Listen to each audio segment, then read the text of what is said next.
Alright, Nick here. This is the alternative assignment for Chapter 6, in which we take a survey and kind of compare how our results look based on what the chapter thinks about these conflict styles. So, just first off, I want to apologize if this video is a little bit lengthy. It's just really hot in this garage, and I'm in Houston, so as you can imagine, I'm kind of uncomfortable, having a tough time thinking. So apologize if I pause a little bit. So to get into it, my top 3 scores were in collaboration, compromising, and avoiding. So I thought this really fit me. In my line of work right now, I do lawn care and landscaping. So at the end of the day, we have to get every yard done that we need to get done. Otherwise, we can't go home. Like, we'll end up working overtime and staying late if we don't get every yard done that we need to get done. So when it comes to conflict, it needs to be resolved quickly. It's very physical work what we do, and it's very time oriented. Obviously, we all want to get home earlier than later because it's hot here. We don't like doing outside work. So, for example, I have arguments with coworkers all the time over who's going to do the weed whacking or the grass cutting. And usually, people want to just, you want to cut the grass. It's easier. That's how it goes. It's just a lot easier than weed whacking. So, people will argue over who will grab the weed whacker or the mower. And sometimes, we got to make a decision based on who's better with certain equipment. So you got to make that choice sometimes, and it's all about collaboration. We need to get done on time and get home in time and not stay later than we want. But it makes sense that I also scored high in avoiding, because as far as like conflict with relatives or friends go, I'm usually pretty avoiding.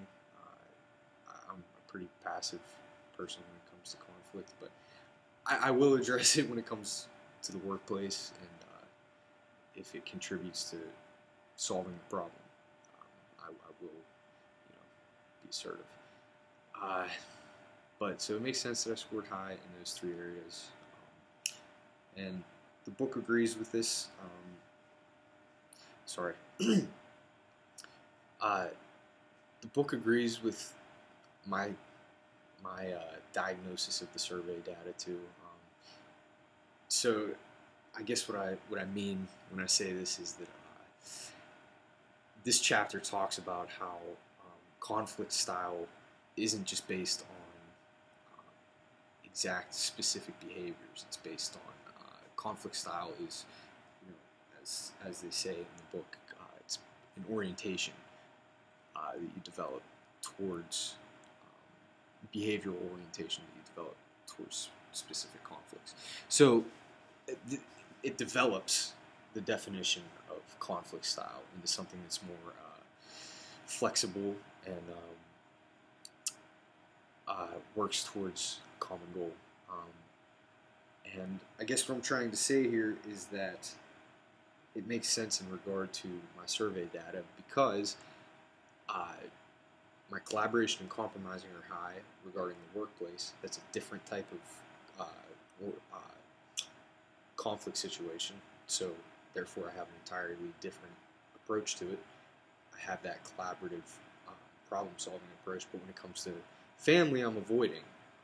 So it just goes to show that in different conflict situations, you have different conflict styles. So to move on from the survey data, when I read that article, there were a couple things that really stuck with me. I'm going to take a look here real quick at the part that I had pulled up. So when they talk about quick stress relief, a psychologist uses a driving analogy to describe the 3 most common ways people respond when they're overwhelmed by stress. I'm a foot on the gas type of person. I tend to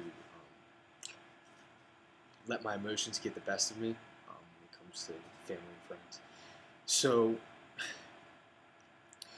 what I need to do is be able to take a step back, and I think focusing on breathing will help a lot, because I do physically get worked up sometimes in conflict, and I don't know if it runs in my family. I think it does, but I have a high temper, so I think taking a moment, which I don't usually do ever, and actually focusing on breathing and calming my body down will help me process the words coming out of the other person's mouth better.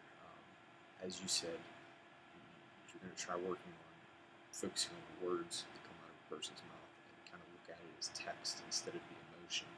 I think that could help me a lot too, because I tend to reciprocate emotion. So if somebody else is getting really worked up, I'll also get worked up. And I think that comes with age too. I think I'm growing and maturing, so I'm going to work on that.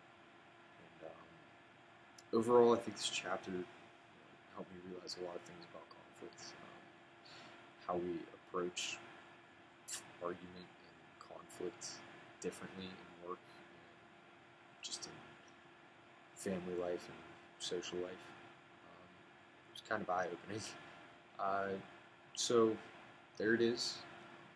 That's my analysis of the survey and the article we had to read, and I hope that it seems like I kind of know what I'm talking about.